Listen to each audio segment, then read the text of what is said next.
রহিম। আসসালামু আলাইকুম। আমি স্যার মারুফুজ্জামান রাসেল। আপনাদের সবচেয়ে আজকে একটা গুরুত্বপূর্ণ বিষয় নিয়ে কথা বলবো, সেটা হচ্ছে বঙ্গাব্দ বিতর্ক। এই যে আমরা বাংলা সন যেটা গেলেও কিছুদিন আগে 14 এপ্রিলে, দেখেন বাংলা সন বা বঙ্গাব্দের প্রবর্তককে, বিষয়টি বড় জটিল। তবে একদল মানুষ যারা বিশ্বাস করেন যে শশাঙ্কের সিংহাসন আরোহণের দিন থেকে বঙ্গাব্দে গণনা শুরু, আরেকদল মনে করেন যে আকবর এই বঙ্গাব্দের প্রবর্তন করেন। এই দুটি মতবাদ খুব জনপ্রিয়। আবার এই প্রবর্তন সংক্রান্ত বিতর্কের তালিকায় আরও একজন নাম ঢুকে পড়ে, তিনি হলেন আলাউদ্দিন হোসেন শাহ, যা পরবর্তীতে, তবে যদিও পরবর্তী নামটি তেমন জনপ্রিয় হয়ে ওঠেনি। আমরা এখন দেখি বিতর্কগুলো কীরকম। শশাঙ্ক সম্পর্কে মতামতটা বেশ জনপ্রিয়। শশাঙ্ক যে বঙ্গাব্দের প্রচলন করেন এমন ঘটনা উল্লেখ করেছেন কুন্তল চক্রবর্তী এবং শুভ্রা চক্রবর্তী তাদের গ্রন্থ historical dictionaries of the Bengalis এ, এবং Nitish Sengupta land of two রিভার্সে। আবার সুনীল কুমার বন্দ্যোপাধ্যায় তার বঙ্গাব্দের উৎসকথা নামে গ্রন্থেও একই কথা উল্লেখ করেছেন। তাদের সকলের মতে 594 খ্রিস্টাব্দে শশাঙ্ক সিংহাসন আরোহণের দিন বঙ্গাব্দের প্রচলন করেন। যদিও অধ্যাপক ব্রতীন্দ্রনাথ মুখোপাধ্যায় এই মত সম্পর্কে সন্দেহ করেছেন। তার মতে এই মত গ্রহণ করতে গেলে প্রথমে ধরে নিতে হবে যে 594 খ্রিস্টাব্দে শশাঙ্ক স্বাধীন রাষ্ট্র প্রতিষ্ঠা করেছেন, কিন্তু ওই সময় তিনি স্বাধীনভাবে রাজত্ব করতেন এমন কোনো প্রমাণ নেই। সুতরাং তিনি যেই সনের প্রবর্তক তেমন কোনো শক্ত প্রমাণ নেই। এবার আকবর সংক্রান্ত বিতর্কটা কী দেখো। আকবর সম্পর্কিত মতামতটিও বেশ জনপ্রিয়। এই মত অনুযায়ী ইসলামী হিজরি ক্যালেন্ডার ছিল চান্দ্র মাসের উপর নির্ভরশীল, কিন্তু সেই ক্যালেন্ডার অনুযায়ী রাজস্ব আদায়ে অসুবিধা হলে তিনি সৌর বর্ষপঞ্জি প্রবর্তনের সিদ্ধান্ত নেন এবং রাস জ্যোতিষী ফতুল্লাহ সিরাজিকে চান্দ্র ইসলামিক বর্ষপঞ্জি এবং সৌর হিন্দু বর্ষপঞ্জি সমন্বিত করে একটি বর্ষপঞ্জি তৈরি করতে বলেন, এবং সেই বর্ষপঞ্জি নাকি বর্তমান বঙ্গাব্দ। কোনো ঐতিহাসিক এমনটাই মনে করেন। কুন্তল চক্রবর্তী এবং শুভ্রা চক্রবর্তীর গ্রন্থ historical dictionaries of the Bengalese এই মত সমর্থন করেছে, কিন্তু ঐতিহাসিক সুখময় মুখোপাধ্যায় এই মতকে অস্বীকার করেছেন। তিনি বলেছেন যে আকবরের সময়কার প্রামাণিক ইতিহাস গ্রন্থ আইনি আকবরী বা আকবরনামাতে অথবা অন্যান্য সমসাময়িক ঐতিহাসিকদের লেখা গ্রন্থগুলিতেও কোথাও এই ঘটনার উল্লেখ নেই। সুতরাং এই ঘটনার সত্যতা সম্পর্কে সন্দেহ থেকেই যায়। সুতরাং আমরা দেখলাম যে শশাঙ্কের তুলনায় আকবরের সপক্ষে যুক্তি বেশি থাকলেও আকবরই যে এর প্রবর্তক সে সম্পর্কে সিদ্ধান্তে আসা খুবই কঠিন। এবার দেখেন আলাউদ্দিন হোসেন শাহের মধ্যে বিতর্কটা কী।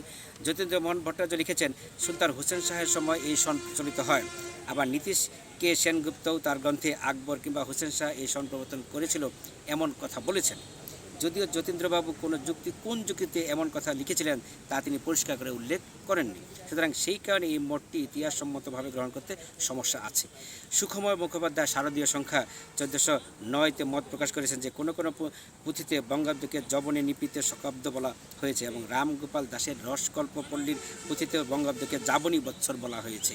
কিন্তু এর থেকে মনে করা চলে না যে আলাউদ্দিন হোসেন শাহ এর প্রবর্তন করেন। সুতরাং উপরোক্ত আলোচনা থেকে আমরা বুঝতে পারছি যে বঙ্গাব্দের প্রবর্তকের মুকুট কোনো এক নৃপতিকে দেওয়াটা কতটা কঠিন। এক্ষেত্রে কোনো সিদ্ধান্তে আসার মতো পোক্ত ঐতিহাসিক তথ্য প্রমাণ পাওয়া যায় না। আবার বাংলা ক্যালেন্ডার ইসলাম, হিন্দু এবং বৌদ্ধ 3 রকম প্রভাবই লক্ষ্য করেছেন সাবেক মহাপরিচালক বাংলা একাডেমি শামসুজ্জামান খান এবং নীতিশ সেনগুপ্ত। সুতরাং আমরা বলতে পারি যে বঙ্গাব্দের জন্ম শশাঙ্কের সময় অথবা তার পূর্বে এবং পরবর্তীকালে বাংলায় বিভিন্ন সময়ে যেই ধর্মের প্রভাব বৃদ্ধি পেয়েছে, অর্থাৎ পাল যুগে বৌদ্ধ, সেন যুগে ব্রাহ্মণ্য হিন্দু ধর্ম এবং পরবর্তীকালে দীর্ঘদিনব্যাপী ইসলাম, সেই সময় সেই ধর্মের বর্ষ বা তারিখ গণনার রীতি অনুসারে এই বর্ষপঞ্জি পরিবর্তিত এবং পরিমার্জিত হয়েছে। পরিশেষে একটা উক্তি দিয়ে আমরা শেষ করতে পারি এবং বিখ্যাত বলা চলে, সেটা কি, যে king Shashanka is credited with introducing the Bengali calendar. The Mughal Emperor Akbar modified the calendar for the purpose of tax collection. আমি আবার বলি, দেখেন, king Shashanka is credited with introducing the Bengali calendar. The Mughal Emperor Akbar modified the calendar for the purpose of tax collection. এই লেখার জন্য আমি কৃতজ্ঞতা প্রকাশ করছি। Land of two rivers, a history of Bengali from the Mahabharata to Mujib, Nitish K Sengupta এই বইটার, এবং historical dictionary of the Bengalis Kuntal Chakraborty এবং শুভ্রা চক্রবর্তী, এবং বঙ্গাব্দের উৎসকথা সুনীল কুমার বন্দ্যোপাধ্যায়, এবং শারদীয় সংখ্যা 1409 সুখময় বন্দ্যোপাধ্যায়, এবং বাংলা সনের ইতিহাস প্রসঙ্গ বাংলা বর্ষপঞ্জিকা মামুন তরফদার, এই বইগুলোর উপর আমি কৃতজ্ঞতা প্রকাশ করছি। এবং আপনাদের কাছে অসংখ্য ধন্যবাদ এই বঙ্গাব্দের সম্পর্কে একটা চমৎকার আলোচনা আপনাদের সামনে উপস্থাপন করতে পেরেছি বলে। আসসালামু আলাইকুম।